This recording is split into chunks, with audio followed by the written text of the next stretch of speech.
Hello friends, welcome to my YouTube channel learn English with Jagdish Chand Pandey. आज हम पढ़ेंगे sentence connectors के बारे में। सेंटेंस कनेक्टर्स क्या होते हैं आखिर और इनका काम क्या होता है। जो यहाँ पर ऊपर आप देख सकते हैं स्क्रीन पर, as, since, while, then, just, because, until, ये सब सेंटेंस कनेक्टर्स का काम करते हैं। सेंटेंस कनेक्टर्स का काम क्या होता है कि वे विभिन्न वाक्यों को एक दूसरे से जोड़ते हैं, वाक्यों को, फ्रेजेस को, ये सभी को एक दूसरे से जोड़ने का काम करते हैं। कनेक्टर्स का मतलब ही होता है कि जोड़ना। सेंटेंस कनेक्टर्स के प्रकार, सेंटेंस कनेक्टर अनेक प्रकार के होते हैं। वैसे तो सेंटेंस कनेक्टर बहुत प्रकार के होते हैं, लेकिन मैं 10th के सिलेबस के हिसाब से आपको बता रहा हूँ। तो as, since, while, then just, because, until, इन सब का यूज़ हम आज देखने वाले हैं, तो अंत तक बने रहिएगा। तो स्टार्ट करते हैं use of sentence connectors. First हम एज का यूज पढ़ेंगे। As means because. एज का मतलब होता है बिकॉज। जब एक वाक्य दूसरे वाक्य का कारण हो तब ऐसे दोनों वाक्यों को जोड़ने के लिए एज का यूज करते हैं। जब किसी एक वाक्य के कारण दूसरा वाक्य बन रहा हो तो ऐसे वाक्यों को जोड़ने के लिए एज का यूज होता है।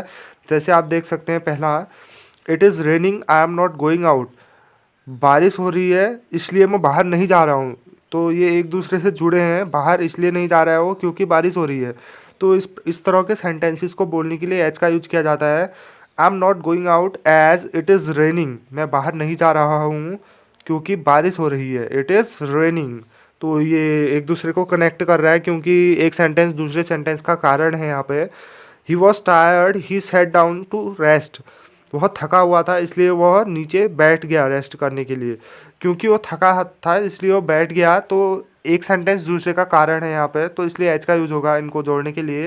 ही sat down to rest as he was tired. He is a married man, he has to think of his family. क्योंकि वह एक शादीशुदा आदमी है तो उसे अपनी फैमिली के बारे में सोचना पड़ेगा या पड़ता है। तो ये एक सेंटेंस इसमें दूसरे का कारण है, वो अपने परिवार के बारे में इसलिए सोचता है क्योंकि वो मैरिड है। तो इस तरह के सेंटेंसेस को जोड़ने के लिए एज का यूज़ होता है। ऐसे कई और सेंटेंसेस हैं जिनको आप देख सकते हैं। और एज का use, as is used when the second action occurs before the first is finished. पहले काम के समाप्त होने से पूर्व ही यदि दूसरा काम हो जाता है तो ऐसे वाक्यों को जोड़ने के लिए एज का यूज होता है। कई वाक्य हमने देखे हैं, जैसे पुलिस के आने से पहले चोर भागे। सेकंड काम था चोर का भागना और पहला काम था पुलिस का आना, लेकिन पुलिस के आने से पहले ही चोर भाग चुके हैं। तो सेकंड काम हमारा पहले हो चुका है, जबकि पहला काम जो होना था पुलिस का आना वो बाद में हुआ है। तो इस तरह के कई सेंटेंसेस आते हैं जिनको जोड़ने के लिए एज का यूज़ किया जाता है। तो पहले हम देखते हैं, आई left the house, I remembered the की। जैसे ही मैंने घर छोड़ा मुझे चाबी याद आई। हम इसमें चाबी का याद आना पहली बात था, जबकि घर छोड़ना सेकंड। तो हमने पहले सेकंड काम कर दिया है, यानी घर छोड़ दिया है, उसके बाद में पहला काम हमें याद आ रहा है जो कि चाबी याद आनी चाहिए थी। तो इस तरह के सेंटेंसेस को जोड़ने के लिए भी एज का यूज किया जाता है। As I left the house I remembered the key. Second one is I reach the station the train left. Train जा चुकी थी तब मैं स्टेशन पहुंच रहा हूँ, जबकि पहला काम यहाँ पर ये था कि मुझे स्टेशन पहुंचना था, उसके बाद ट्रेन जानी थी। लेकिन यहाँ पे सेकंड काम पहले हो चुका है, ट्रेन छूट चुकी है, उसके बाद हम स्टेशन पहुंच रहे हैं। तो इस तरह के कई सेंटेंसेस को जोड़ने के लिए भी एज का प्रयोग किया जाता है। थर्ड यूज है एज का फॉर पैरेलल एक्शंस। ऐसे वाक्यों को जोड़ने के लिए एज का प्रयोग होता है जिनमें पैरेलल एक्शन, समांतर क्रियाएं चल रही हों। जैसे ही वर्कड, ही सैंग। इस तरह के सेंटेंसेस को जोड़ने के लिए भी एज का यूज किया जाता है। He sang as he worked. उसने ऐसे गाया जैसे उसने काम किया कुछ। He read, he rode. He read as he rode. जैसे ही उसने लिखा वैसे ही उसने पढ़ा। फॉर पैरेलल डेवलपमेंट, एक काम के तुरंत बाद दूसरा काम हो तो ऐसे वाक्यों को जोड़ने के लिए एज का यूज किया जाता है। The sun rose, the fog disappeared. जैसे ही सूरज उगा, फॉग यानी कोहरा, डिसअपियर्ड मतलब गायब हो गया यानी चले गया। तो इसमें जैसे ही सूरज उगा वैसे ही कोहरे का जाना सेकंड काम हो रहा है, यानी एक दूसरे से सेंटेंस एक के बाद एक काम हो रहा है। तो इस तरह की सेंटेंसेस को जोड़ने के लिए एज का यूज किया जाता है। Second one is it grew darker, it became colder. जैसे ही अंधेरा छाया ठंडा होने लगा, यानी एक काम के बाद दूसरा काम हो रहा है। तो इस तरह के सेंटेंसेस को जोड़ने के लिए एज का यूज किया जाता है। I saw him, he was getting of a बस। मैंने उसे देखा, वो बस से उतर रहा था। तो मैंने उसे जैसे ही देखा वो बस से उतर रहा था। इस प्रकार के सेंटेंसेस को जोड़ने के लिए एज का यूज किया जाता है। अब जानते हैं हम इसका पांचवा use, to mean while during the time that. As का प्रयोग ऐसे वाक्यों को जोड़ने के लिए भी किया जाता है जिसमें समय की ओर संकेत हो। ऐसे वाक्यों को जोड़ने के लिए इसका यूज किया जाता है जिसमें समय की ओर संकेत किया गया हो। He stood there he saw two man enter the office. वो वहाँ पर खड़ा था, उसने देखा कि दो आदमी ऑफिस में घुस रहे थे। तो समय को व्यक्त करने के लिए बताया गया है। ऑफिस का टाइम क्या होता है हमारा, जैसे कि हम जानते हैं सुबह का टाइम होता है। We reached Jasoli near Dehradun by car, a jet fighter air crashed. जैसे ही हम तो इस तरह के सेंटेंसेस को जोड़ने के लिए एज का प्रयोग किया जाता है। सेकंड यूज हम देखेंगे सिंस का। इस कनेक्टिव वर्ड का अर्थ है जब से या तब से। ऐसे दो ऐसे वाक्यों को सिंस से जोड़ते हैं जिसमें कोई एक समय सूचक हो। याद रखिए सिंस वाले वाक्य में सिंपल पास्ट टेंस का प्रयोग होता है, जबकि दूसरे उपवाक्य में प्रेजेंट टेंस होता है। जैसे he left school 10 years ago, he has been working in an office. इसमें क्या होता है कि जो पहला वाक्य होता है उसमें सिंपल पास्ट टेंस यानी पास्ट इंडेफिनिट टेंस का वाक्य होता है, जो पहला वाक्य होता है इस तरह के सेंटेंसेस को जोड़ने के लिए। एंड जो इसका सेकंड पार्ट होता है वो प्रेजेंट में होता है। जैसे आप देख सकते हैं ही लेफ्ट स्कूल 10 years ago, उसने स्कूल 10 साल पहले छोड़ दिया था।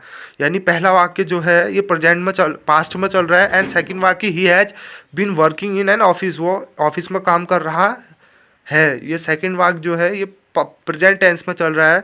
तो इस तरह के कई सेंटेंसेस को जोड़ने के लिए सिंस का यूज किया जाता है। Since he left school 10 years ago, he has been working in an office. Second है we came to this school in 2006, we have learned a lot of English. तो इस तरह के कई सेंटेंसेस हैं जिनको जोड़ने के लिए सिंस का प्रयोग किया जाता है, उन्हें आप देख सकते हैं। थर्ड यूज हम पढ़ेंगे वाइल का। वाइल का प्रयोग जितने समय तक या उतने समय तक के अर्थ में किया जाता है, अर्थात जब एक काम हो रहा हो तो दूसरा काम भी हो रहा हो। जैसे it was raining the children were playing, जैसे जैसे उस टाइम बारिश भी हो रही थी और बच्चे भी खेल रहे थे। यानी एक ही काम, दो काम एक ही समय पर हो रहे हैं, बारिश भी हो रही है और बच्चे भी खेल रहे हैं। तो इस तरह के सेंटेंसेस को जोड़ने के लिए वाइल का प्रयोग किया जाता है। जैसे the children were playing while it was raining, जब बारिश हो रही थी तब बच्चे खेल रहे थे। यानी सेम टाइम पर दो काम हो रहे हैं। I was staying there, I met a lot of friends there. मैं वहाँ ठहरा था, मैं वहाँ बहुत सारे दोस्तों से मिला। मैं वहाँ ठहरा भी था और दोस्तों से भी मिला। एक ही काम, दो काम एक ही बार में हो रहे हैं तो वाइल का यूज होगा। ऐसा ही कुछ थर्ड है। वाइल का प्रयोग, सेकंड प्रयोग पढ़ेंगे। वाइल का प्रयोग एक दूसरे अर्थ में भी होता है। यह दो समांतर विरोधी घटनाओं को जोड़ता है। या वाइल का अर्थ बट होता है, अर्थात कॉन्ट्रास्ट प्रकट करता है। जैसे India wants peace, Pakistan wants war. दो विरोधी सेंटेंस को जोड़ने के लिए यूज़ होता है। इंडिया शांति चाहती है और पाकिस्तान वार चाहता है। तो दो विरोधी शब्द हैं, एक और पीस का यूज़ हो रहा है तो दूसरी और वार का यूज़ हो रहा है। तो इस तरह के सेंटेंसेस को जोड़ने के लिए वाइल का यूज़ होता है। इस तरह के कई सेंटेंसेस निम्न हैं। तीसरा यूज पढ़ेंगे हम वाइल का। वाइल शब्द का प्रयोग ऑल्दो के अर्थ में भी किया जाता है, किंतु तब इसे वाक्य के शुरू में रखते हैं। जैसे I agree with you, I can't accept your offer. तो इस तरह के कई सेंटेंसेस को जोड़ने के लिए वाइल का यूज होता है। अब चौथा यूज पढ़ेंगे हम देन का। देन तुलना प्रकट करता है और ऐसे वाक्यों को जोड़ने के लिए प्रयोग किया जाता है जिनमें तुलना का भाव प्रकट हो। एक दूसरे को कंपेयरिटी के सेंस में देन का यूज किया जाता है जब हम दो चीज़ों को कंपेयर करते हैं। The moon is big, the sun is bigger. यहाँ पर अगर मून बड़ा है तो सूर्य उससे भी बड़ा है, दोनों की तुलना की जा रही है, तो यहाँ पर देन का यूज होगा। I am strong, he is stronger. मैं मजबूत हूँ तो वो मेरे से ज़्यादा मजबूत है। तो इस तरह के दो सेंटेंसेस को जोड़ने के लिए देन का यूज होता है। पांचवा यूज पढ़ेंगे हम जस्ट देन का। जस्ट देन का अर्थ है ठीक उसी समय। एक काम के होते हुए ठीक उसी समय कोई दूसरा काम हो, या ऐसे वाक्यों को जोड़ने के लिए जस्ट देन का यूज किया जाता है। एक काम के होते ही उसी समय दूसरा काम भी हो, तो इस तरह के वाक्यों को जोड़ने के लिए जस्ट देन का यूज किया जाता है। The boy were making a noise, the principal came. जैसे ही बच्चे शोर मचा रहे थे, प्रिंसिपल आ गए। एक शोर, उसी टाइम शोर मचा रहे थे और उसी टाइम वहाँ पर प्रिंसिपल पहुँच गए। तो एक काम, दो काम हो रहे हैं एक ही समय पर। तो इस तरह के कई सेंटेंसेस को जोड़ने के लिए जस्ट देन का यूज किया जाता है। अब हम पढ़ेंगे जस्ट बिकॉज का यूज। जस्ट बिकॉज का अर्थ है कारण मात्र, केवल इसी कारण से का भाव प्रकट होता है। जैसे you are sad your friend is ill. इसमें कारण का यूज होता है, जैसे उसका दोस्त बीमार है इसलिए वह दुखी है, तो यहाँ पर कारण है कि उसका दोस्त बीमार है। इस तरह के कई सेंटेंसेस को बोलने के लिए जस्ट बिकॉज का यूज किया जाता है। सातवां यूज पढ़ेंगे हम अंटिल का। अंटिल का अर्थ है जब तक नहीं, यह नेगेटिव है, इसके साथ नॉट नहीं लगता। अंटिल के साथ कभी भी नॉट का यूज़ नहीं होता है। कई कॉम्पिटिटिव एग्जाम्स में पूछा गया है, वो वाक्य को सही करने के लिए देते हैं और अंटिल के साथ जहाँ पर नॉट लगा होता है तो वाक्य गलत हो जाता है। अंटिल खुद ही एक नेगेटिव सेंस है। He waited for me, he waited till my arrival, he waited for me until I arrived, वह मेरा इंतज़ार उसने तब तक किया जब तक मैं वहाँ नहीं पहुँच गया। अनटिल मतलब होता है जब तक नहीं। I will get ready, don't go till then, जब तक मैं रेडी नहीं हो जाता वहाँ से मत जाना। तो इस तरह के कई सेंटेंसेस को जोड़ने के लिए अनटिल का यूज किया जाता है।